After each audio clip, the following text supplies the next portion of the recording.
Здраво на сите, јас сум читачот и после неколку месечна пауза се враќам со нови литературни содржини за ЕУ, за култура. Ова видео во кој што ќе зборувам за единствен матичен број од Лидија Димковска може да го изгледате како рецензија и во кој што ќе дадам краток опис за романот, ќе ги дадам можните исчитувања, можните толкувања, силните страни, она што мене ми се допадна во овој роман. Од друга страна може да послужи и како покана за рестартирањето, возобновувањето на читачкиот клуб кој што ќе продолжи на 22 април. Овој пат ќе бидам модератор и водител на дискусиите. Јас продолжуваме во Europe House Скопје и ќе го продолжиме читачкиот клуб токму на првата средба ќе разговараме токму за овој роман Единствен матичен број од Лидија Димковска. Лидија Димковска само пред 2-3 недели за овој роман Единствен матичен број доби престижната награда Роман на годината, која што ако не се лажам овој пат се додели по 25 јубилеен пат во организација на фондацијата Славко Јановски. И знаете, кај нас имам чувство дека некогаш кога ќе се случи некаков успех или нешто убаво, особено во областа на културата, може малку да го третираме тоа како секој чудо за 3 дена и нели продолжуваме понатаму. Меѓутоа мислам дека добрите работи и квалитетните нешта заслужуваат простор, заслужуваат време да им посветиме, да ги дискутираме. И тоа е една од причините зашто го одбрав токму овој роман кој што е се уште актуелен и кој што може да предизвика добра дискусија, добар разговор. Лидија Димковска, овај е 4ти роман и оно што е специфично за неа е што таа во своите романи користи конкретен, специфичен историски контекст, историски момент и да речеме во претходниот роман No We, тоа функционира многу фино, действието се одвива во Сплит, Втората светска војна, италијанска окупација, многу интересна приказна. Меѓутоа тука во овој последен нејзин роман кој што излезе лани во 2023 година во издание на издавачката куќа 3, таа не води, го отвара така нареченото кипарско прашање. И раскажувачката Катерина Аврам, значи романот е раскажан, напишан во прво лице, таа го почнува раскажувањето со тоа што се присетува на запознавањето на незините родители, како незината мајка во 1974 година оди на Кипар да работи сезонски летна работа во хотел, таму се запознава со незиниот татко Никос Аврам. Меѓутоа токму тоа лето доаѓа до еден конфликт, доаѓа до интервенција на турската војска на Кипар. Кипар завршува како поделена земја затоа што таму живеат етнички турци, етнички грци, кои што се мнозинство. Кипар е поделен на два дела, на северен и јужен, буквално Никозија, главниот град е поделен, станува втор Берлин, една трагедија и во таа ситуација, во тој конфликт, незиниот татко Никос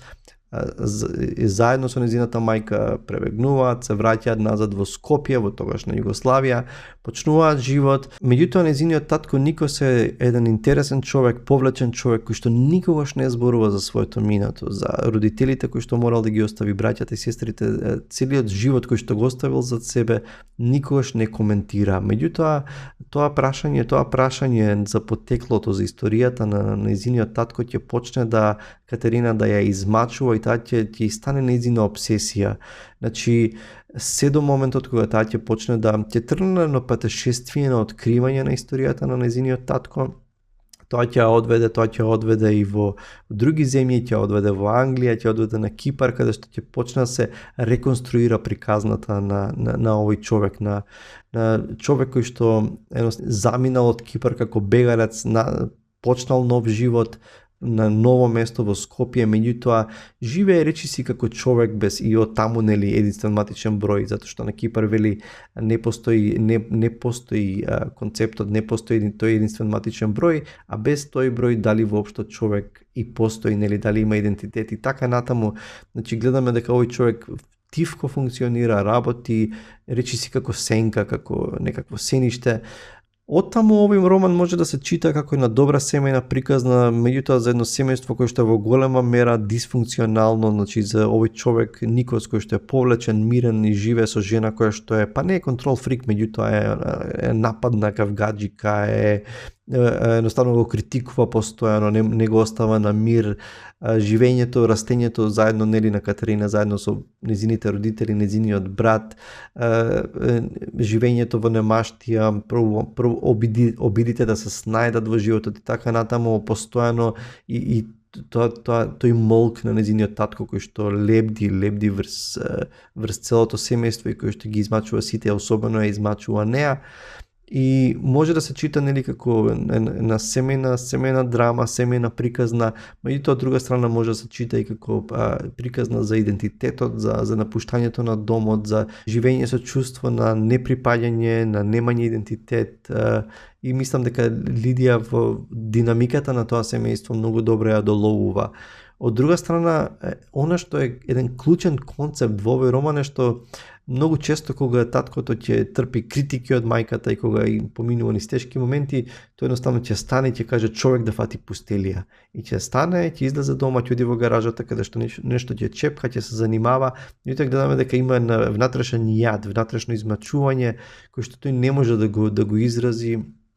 и го чува, го потиснува во себе и едноставно ќе каже човек да фати пустелија. И сега Лидија ја зема таа идеја за пустелија и ја би рекла разработува со тоа што доста креативно она што го прави е раскажува две приказни. Едната е оваа, приказната на семејството Аврам, од друга страна во паралелни неизменични поглавја таа гради еден антиутописки свет во кој што е малку поабстрактен, постуден и свет всушност во кој што луѓето се алиенирани едни од други, свет во кој што децата ги растат на специфичен начин, во кој што нема многу физички контакт, свет во кој што луѓето се изолирани, отуѓени едни од други, свет во кој што за жал ние полека зачекоруваме во таков свет и на некој начин може би е едно предупредување на каде се движи светот. Јас не би рекол дека ова се два паралелни романи, колку што тој антиутописки дел е некаква критика, коментар, можно движење, всушност нешто реалност во кој што зачекоруваме, меѓутоа тој концепт на пустелијата е многу интересен, дали пустелијата е исто со желбата за осама и дали желбата за осама е иста со алиенацијата, со отуѓеноста од другите. Се поставуваат многу интересни прашања во овој роман, ќе ве одведе Лидија, ќе видите на многу интересни места, може би нема да го заврши романот како што ние си замислуваме дека треба да го заврши, меѓутоа нешто е сигурно дека нема да ве остави рамнодушни. Романот и идеите за пустелијата потикнуваат многу интересни прашања кои што можеме да ги разгледаме кога ќе се собереме за читачкиот клуб. Повторно ве поканувам сите, дури ако не сте го прочитале романот, можете да дојдете и верувам дека ќе има интересна дискусија. Уште еднаш ви го препорачувам единствен матичен број Лидија Димковска и ве поканувам на читачкиот клуб на 22 април во Europe House Скопје. Чувајте се и се гледаме со наредното видео. Чао!